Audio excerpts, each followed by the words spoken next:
nuestras vidas han sido restauradas. Ese es el tipo de libro que Lucas escribió de los Hechos de los Apóstoles. El segundo de una obra de dos partes. La primera parte la conocemos como el Evangelio de Lucas. No sé cuántos se han entrado al Evangelio de Lucas. Hermanos, escudriñemos la palabra, que es viva. En los Hechos de los Apóstoles, en la guía de este estudio, este libro es el segundo de la obra de dos partes que escribió. Una, Lucas a Teófilo. La primera parte la conocemos como el Evangelio de Lucas. ¿Por qué lo conocemos en el Evangelio de Lucas? Porque en los capítulos 1 al 12 dice Lucas, habla del Espíritu Santo en el segundo verso. En el tercero, Jesucristo, las apariciones de Cristo después de su muerte. Esa es la revelación que tiene Lucas, la aparición de Cristo después de la muerte. Y es ahí donde dice Lucas, en el verso 4, podemos ver en Lucas 24 al 49, 24 al 49, Juan 14, 26 y Hechos 2, del 1 al 4, ¿verdad? Donde el Espíritu Santo está descendiendo. Y dice en Judea hasta los últimos áreas, no os tocan a vosotros, dice en el cielo. Los tiempos y las razones que el Padre puso en una sola potestad. Pero recibiréis el poder cuando haya venido sobre vosotros. La promesa del Señor en el reino de Israel para restaurarlo, tenía que haber una promesa. Y la promesa es que la presencia del Espíritu Santo. Creo que la presencia del Espíritu Santo es la que cambia. Es la que cambia un pueblo. Es la que cambia una generación. Es la que cambia toda la manera de vivir nuestra vida. Y me seréis testigos en Jerusalén. No solamente la presencia del Señor iba a estar con ellos, sino que la promesa de Dios era llenarlos de la presencia del Espíritu Santo. Y les había prometido, y dice que a quienes haber padecido, se presentó vivo con muchas pruebas indubitables, apareciéndose durante 40 días. Eso fue, si vemos y regresamos al capítulo 1 de los Hechos, en el verso 1, el tratado de Teófilo, he hablado de todas estas cosas que Jesús comenzó a hacer y a enseñar en ese tiempo, hasta que el día que fue recibido arriba, después de haber dado mandamiento por el Espíritu Santo a los apóstoles. En el verso 3, a quienes también después de haber padecido, se presentó vivo. Después de que él llegó al Padre, regresó, ¿y qué pasó? Se les presentó. Ese es el día de resurrección. Y dice que muchas pruebas inundables apareciéndole durante 40 días. Él apareció por 40 días en esta tierra después de haber muerto, después de haber resucitado. 40 días caminó. Y habiendo dicho estas cosas, viviendo, ellos fueron alzados y le recibió una nube, en el verso 9. Recibió una nube que ocultó de sus ojos. Y estando ellos con los ojos puestos en el cielo, entre tanto que se iba, he aquí que se pusieron juntos a ellos dos varones con vestiduras blancas. En el verso 11, los cuales también le dijeron, varones galileos, ¿por qué estáis mirando al cielo? Este mismo Jesús, que ha sido tomado de vosotros al cielo, así vendrá como le habéis visto ir al cielo. ¿Sí? Y esa es parte de la promesa de nuestro Señor. Él va a regresar por su iglesia. Él va a regresar. Y la segunda venida del Señor está pronta. Está pronto. Está cerca. Estamos viviendo tiempos que el amor de muchos se va a enfriar. El amor de los hijos en contra de los padres. Padres en contra de los hijos.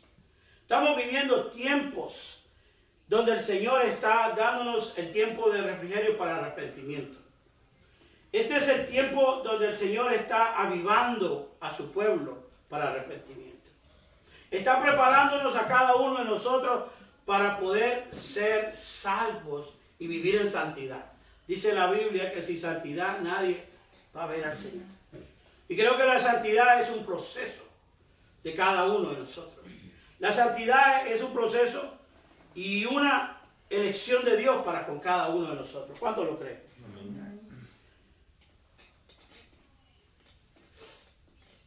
¿Quién escribió el libro de Lucas? Sabemos. ¿Cuándo se escribió?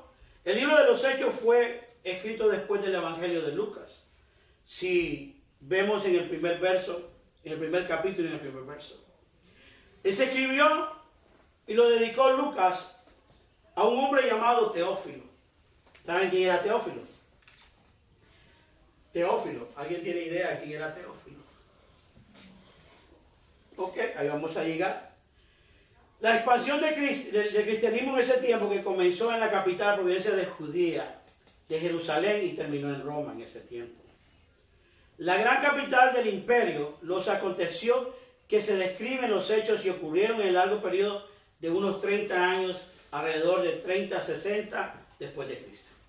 Después de que Cristo había muerto y había resucitado entre los muertos.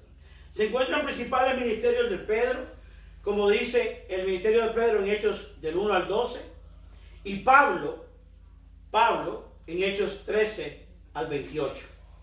Sin el libro de los Hechos, los conocimientos de la historia temprana de la iglesia limitarían la pequeña cantidad proporcionada a la epístola del Nuevo Testamento.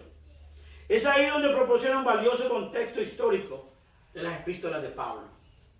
Lo más lindo es la revelación que el Señor tiene en esta hora, y vamos a orar porque el Señor está haciendo cosas nuevas. En el libro de Isaías, si regresamos a Isaías, al libro de Isaías, donde dice: no temas porque yo estoy contigo, no tengas miedo porque yo soy tu Dios y te fortaleceré y también te ayudaré, también te sustentaré con la diestra de mi justicia. Cuando dice que no temas porque yo estoy contigo y no tengas miedo, en ese tiempo, yo soy tu Dios, le habla al pueblo de Israel, porque estaba cautivo, vivía en pecado. Y no solamente en el Isaías 41:10 encontramos ese versículo conocido y nos gusta en momentos de angustia, en momentos de deliberación, en momentos que el Señor está hablando a su pueblo. ¿Qué palabras tan más confortables puede darle nuestro Señor a ese momento a Israel? Porque no estaba solo, Israel no estaba solo aún así en las garras de Babilonia, que no ha sentido el temor en ese momento. Hay personas que no hemos tenido el temor de Dios todavía. Y el Señor nos está llamando a tener el temor que está en su presencia. Esas son muchas de las situaciones que nos intimidan un poco y nos hacen sentir inseguros. No sé cuántos de nosotros nos hemos sentido inseguros en estos tiempos. Inseguros de esto, de lo que está pasando, inseguros de lo otro, inseguros de las cosas que están pasando en una sociedad completa. En un lugar donde alabamos al Señor. Pero tenemos que recordar que nuestro Padre está con nosotros. Dios está con nosotros, Dios está con cada uno de nosotros. Donde su Espíritu esté en nosotros, Él va a ir con nosotros. Donde quiera, el Señor está con usted en el trabajo, porque la presencia del Espíritu Santo está en usted. Donde quiera que vaya al supermercado, el Señor está con vosotros. Usted va a la gasolinera, le dice incluso el Espíritu Santo hasta cuánto gasolina tiene que meterle al carro si no tiene dinero. ¿Entiendes? Vamos a hacer claro. Si va al supermercado, le dice el Espíritu Santo: no compre más, porque ya tiene demasiado. O te fuiste a comprar algo, pero trajiste otras cosas. Después tiene una convicción. Y es ahí donde en esas situaciones nos intimidan un poco y nos hacen sentir inseguros. Pero en tiempos de inseguridad es cuando más tenemos que buscar a Dios. En tiempos de injusticia tenemos que buscar a Dios. En tiempos de confusión tenemos que entender que Dios está en su presencia, está con nosotros. Amén. Porque van a llegar tiempos y los tiempos están cerca. El tiempo, no hay otro tiempo como este. En mi persona especialmente, les puedo decir que la presencia de Jehová está cerca con nosotros, está con nosotros las 24 horas del día. Y aún así lo que el mundo quiere hacer, no quiere decir, tenemos la opción de escoger y decirle: Espíritu Santo, guíame. Espíritu Santo, ayúdame. Porque la promesa de Dios, incluso con Israel y con cada uno de nosotros, es que Él nos va a sostener. Y cuando nos va a sostener de su mano. No es un Dios que miente, no es un Dios que te va a dejar a mitad del camino. No es un Dios que te va a dejar ahí donde estás, en ese hoyo, sin mandar cómo rescatarte. es un Dios que cumple, es un Dios que sabe, es un Dios que te va a levantar de su mano. Amén. Eso es lo que cuando estamos inseguros, pero cuando recordamos que nuestro Señor está con nosotros y nos sostiene, hay una nueva actitud. ¿Cuánto tiene una nueva actitud cuando usted sabe que Dios es el que va a proveer? Dios es el que va a dar ese trabajo. Dios es el que da y Dios es el que quita. Y si Dios quita, es porque tiene algo mejor. Y si cierra esa puerta, es porque tiene otra puerta mejor. Y esa es la manera de alabar a Dios. Alabar al Señor. Saber que en sus promesas se van a cumplir. El mundo no lo vamos a complacer. Pero está en la vida de cada uno de nosotros tener esa convicción de la presencia de Dios. Vamos a recordarnos que nuestro Padre está con nosotros. Saber que contamos con su ayuda. Y su compañía nos da valor y fuerzas para enfrentar los retos que presenta la vida. A veces la vida te dice no va a pasar, no va a suceder, nunca vas a salir de ahí. Me acuerdo que un consejo que a mí me dio un varón de Dios hace muchos años atrás. Y ese consejo, esa palabra, quedó penetrada en mi vida por el resto. Estaba pasando una situación en la cual eran muchas pruebas en ese ministerio. Y él era cristiano, pero no era un hombre que tú lo vas a ver en la televisión o un evangelista, porque Dios usa a cualquiera. Dios usa al que tiene corazón para ser usado. Dios no anda buscando edades, Dios no anda buscando títulos, Dios no anda buscando quién es el mejor predicador. Dios va a usar a aquel que tiene el corazón noble para la gloria de Dios. Y me dijo, Tomás, no dejes, dice, no dejes que tus emociones dictaminen o dicten tu futuro. Nuestro futuro está en el Señor, no en mí. Mis pensamientos no son los pensamientos de Dios. Los pensamientos de Dios son más altos. Los pensamientos de Dios son más grandes. ¿Cuántos lo creen? Amén. Sin embargo, tenemos que confiar en su palabra. Muchos hemos tenido palabra profética en esta hora, como lo tenía Israel. Como Israel lo tenía. Ya que vamos a regresar después al libro de los Hechos. Pero la palabra que Dios tenía para Israel era un consuelo. Es consuelo. Y el Señor, yo creo que en esta hora el Señor está dando consuelo. El Señor está dando consuelo porque sus promesas se van a cumplir. Y donde hay un consuelo, uno lo siente. Hay un consuelo. Hay una reconciliación con el Señor. Hay un consuelo de que donde quiera que yo vaya, Él va a estar conmigo. Donde quiera que yo vaya, Él va a estar conmigo. Sin duda. Las promesas del hombre son diferentes a las promesas de Jehová. El Señor va a caminar con nosotros hasta el último día de nuestra vida. Hello. Hasta el último momento que respiremos. Cuando yo fui salvo y me rendí a los pies de Cristo, no había duda de que su presencia iba a ir conmigo. Porque al rendirme yo dije, Señor, que sea tu voluntad, no mi voluntad. Y fui bautizado con la presencia del Espíritu Santo. Fue deliberado en ese instante. De las drogas, del alcohol, fui deliberado. Fue algo instantáneo que nunca más en mi vida volví a sentir el deseo de fumarme un cigarro. El deseo de ir a un bar. El deseo de volver a seguir a donde estaba. Y el Señor puede hacerlo hoy mismo. Puede hacerlo aquí mismo y donde quiera que estemos en nuestras casas, estemos en un lugar alabándolo, estemos solos, el Señor va a actuar. Si nosotros cedemos y dejamos que Él actúe en nuestras vidas. La mayor parte de ese tiempo era advertir sobre el juicio de Dios que vendría sobre Judá. Él les había hablado del juicio en este contexto histórico del libro de Isaías, que divide las dos partes, los primeros capítulos del 1 al 39, que se acerca mayormente en advertir sobre el juicio de Dios que vendría sobre Judá y Jerusalén como consecuencia de su rebeldía y pecado. En Isaías del 1 al 4, estos capítulos del 40 al 66 incluso, enfatizan el consuelo de los que recibirían parte de Dios. Creo que hay un consuelo, no solamente en esta temporada, pero hay un consuelo precisamente a los hijos de Dios, aquellos que han y se han alejado de Dios, aquellos que no conocen a Dios. Hay un consuelo en las naciones, hay un avivamiento que viene directo de los cielos al pueblo de Dios. Estamos viendo avivamientos que son como principios de lo que la promesa del Señor y la palabra consoladora de Dios para su pueblo.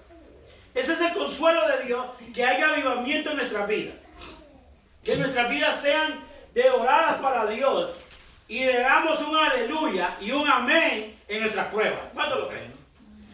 Yo en mi prueba, aleluya. Yo en mi prueba, amén, Señor. Que sea tu voluntad, no mi voluntad. Y esa es la palabra consoladora en ese tiempo. Debemos tener en cuenta que era una profecía en ese tiempo. Era una profecía que Isaías llevaba dentro, depositado dentro de la presencia del Espíritu Santo. No sé cuántos de ustedes han tenido revelaciones, pero déjeme decirles que el Señor se está revelando más que nunca. Usted se está revelando, el Señor se está revelando con usted, hermano, el Señor se está revelando con cada uno de nosotros. Podríamos decir en el capítulo 41 de Isaías que se expresan tres temas importantes. Los primeros versículos hablan sobre el poder. Los primeros versículos hablan sobre el poder de Dios. Sobre el poder que el Señor le va a dar al pueblo de Israel. Ese poder que tiene el Señor, que no tema. Ese es el primer poder. La eternidad de Dios. Les presenta la eternidad de Dios. Lo eterno que es Dios.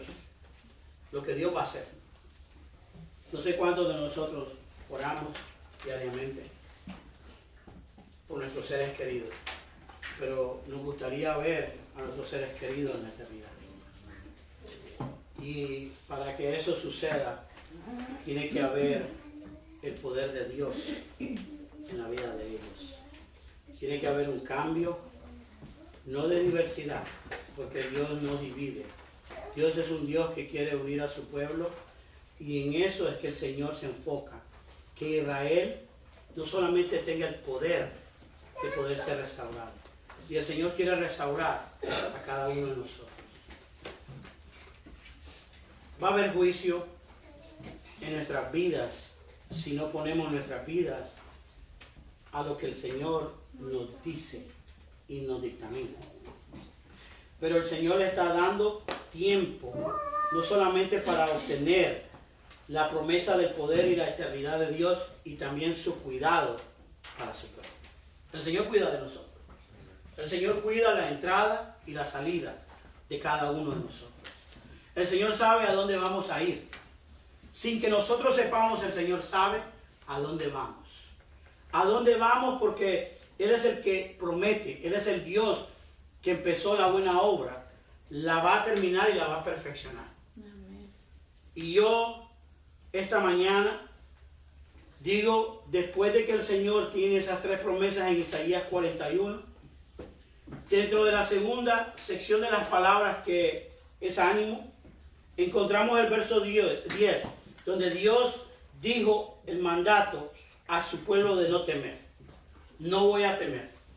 No voy a temer lo que el mundo quiera hacer. No voy a temer lo que las personas piensen, lo que el mundo diga. Yo voy a temer a Dios. Que es mejor tener el temor de Dios que tener el temor del hombre. El temor de Dios te acerca a Dios. El temor del hombre te aleja de Dios. Y eso es lo que hay. Cuando uno tiene temor de Dios, es ahí donde Dios actúa. Porque podemos vivir cautivos en medio de tantas cosas. Podemos vivir cautivos en medio de nuestros pensamientos. Pero si el pueblo se encontraba en la presencia de Dios Todopoderoso, todo cambia. Cuando uno está en la presencia del Señor, todo cambia. Cuando uno recibe ese poder que está en la presencia del Espíritu Santo, como la promesa que dejó nuestro Señor, que iba a ir al cielo y regresó por 40 días, y Él estuvo con sus apóstoles, Él caminó con ellos, ellos vieron la resurrección de nuestro Señor. Hello.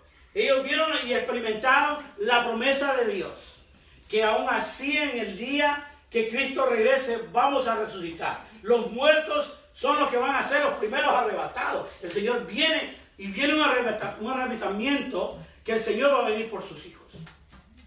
Es ahí donde el cuidado de nosotros y el cuidado del pueblo, la promesa de Dios al pueblo de Israel era que tenía que temer. Temer porque los días se presentan. Los días finales se presentan. Los días de angustia se presentan. Y le voy a decir, yo puedo vivir días de angustia ahora. Pero mi gozo está en el Señor. Amén. Mi gozo está en Él porque es el mismo de ayer, hoy y siempre. Nosotros no vamos a poner a nadie contento. A nadie voy a tener contento. Pero en mi corazón tiene que haber gozo para Dios. Amén. Cuando otros no te quieran, cuando otros te odian, cuando otros no fijan el amor, Dios está con vosotros. Dios está conmigo. Dios está de mañana, tarde y noche conmigo, y el gozo de Dios es mi fortaleza. Amén. El gozo de Dios va a vivir conmigo. Yo me llevo a Dios donde quiera que vaya. Amén. Yo voy a dejar que el Señor trabaje en mi vida, y cuando haya convicción de la presencia del Espíritu Santo, voy a poner atención, porque el Señor quiere restaurar no solamente a Israel. El Señor quiere restaurar a las naciones. No solamente Israel. Israel es el centro de atención. Porque el Señor va a regresar por su pueblo. Pero su pueblo somos nosotros. Hello. Su pueblo somos nosotros. Su pueblo es aquel que invoca su nombre. Aquel que no le conoce y se ha revelado. Aquel que su presencia está en él. Aquel que no le conoce. Y creo que este avivamiento que viene para las naciones, para Long Island, porque viene un avivamiento fuerte. Viene un avivamiento que jamás probablemente hemos visto o jamás hemos sentido. Pero cuando está la presencia de Dios en nosotros, no hay que temer por ese avivamiento, porque el Señor vive en nosotros. Él vive y mora en nosotros. Si el pueblo se encontraba en la presencia de Dios Todopoderoso, a su lado no tendría nada que temer. Esa es la promesa de Dios. Cuando usted está en la presencia de Jehová, hermano, en medio de su enfermedad, en medio de confusión, en medio de todas las cosas que vienen, te dejan hasta sin trabajo. No sé cuántos han tenido esa experiencia. ¿O cuántos han sentido que llegas el lunes y el jefe te dice no hay trabajo ya? Ya no hay trabajo. Se acabó. O te dicen no está la medicina para poder seguir tu tratamiento. Y todas esas cosas que a veces son importantes para nosotros. El que el Señor provea para mí a esta hora de dificultad. Mis deudas que tengo que aclarar con muchos. Y yo he sido fiel. Y aún así en los intereses los pago, pero el mundo me condena. Hello. Cada uno de nosotros va a dar cuenta de lo que el Señor está haciendo en nuestra vida. Pero yo esta mañana yo proclamo su presencia todopoderosa. Yo proclamo la presencia del Señor en esta hora, en tiempos de confusión. Abre mis ojos espirituales, Jehová. Abre mis ojos espirituales porque mi alma te alaba, Señor. Mi alma te alaba en esos momentos. Mi alma te alaba. El Señor, aleluya, conoce la desesperación. Aleluya. Hay muchos que quieren controlar el poder de Dios. Nosotros no podemos controlar el poder de Dios. Nadie puede controlar el poder de Dios porque el poder de Dios ha sido dado a su pueblo. Ha sido dado al fiel. La unción de Dios ha sido dada. No diversa. Hay diversos regalos, pero no hay diversidad en el Evangelio. No hay diversidad. En tiempos dificultosos, aquellos van a amar la posición. Van a amar la posición en vez de ir a evangelizar. Esta iglesia, la iglesia tiene que salir. Está sentada. La iglesia ha escuchado la palabra de Dios. La iglesia tiene que salir a evangelizar. Hermanos, es tiempo de refrigerio. Viene para el pueblo, sí. Pero vienen tiempos de prueba. para el pueblo en tiempos de dificultad, en tiempos de refrigerio. Cuando hoy en día a lo bueno le llaman malo y a lo malo le llaman bueno, ¿verdad? Es una confusión. Nuestros hijos quieren enseñarles la diversidad de sexo a la edad de 3 años. ¿Verdad? Pongamos atención a lo que viene, porque vienen pruebas y ya las estamos pasando. Son tiempos finales que el Señor se acerca. Señor, perdóname esta mañana. Perdóname, Señor. Cambia mi corazón. Cambia, dame paz y seguridad. Porque eso era lo que el Señor les daba. No solamente el poder y que no temieran a nada, que no tuvieran temor, pero también les daba saber que cambiaba todo por paz. Les iba a dar paz. No sé cuántos tienen paz, pero yo tengo paz. Yo tengo paz en esta transición, en lo que Dios tenga. Porque el hombre no define mi futuro, es Dios. Es Dios, es el mismo Dios de ayer, hoy y siempre. La condenación. Ese es un estudio que vamos a hablar después en Gálatas, capítulo 6. Aleluya. Una restauración completa. Y esa paz que viene de Dios nos libera del temor. Cuando hay una paz y viene de Dios, nos libera del temor. Nos libera del temor. Porque la paz de Dios no puede estar con el temor. No combina. La paz de Dios es una y el temor es otra.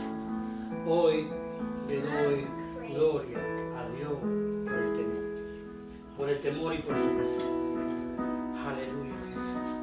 También vemos claramente en el versículo 17-20. Aleluya. Aleluya. El gran amor y la compasión.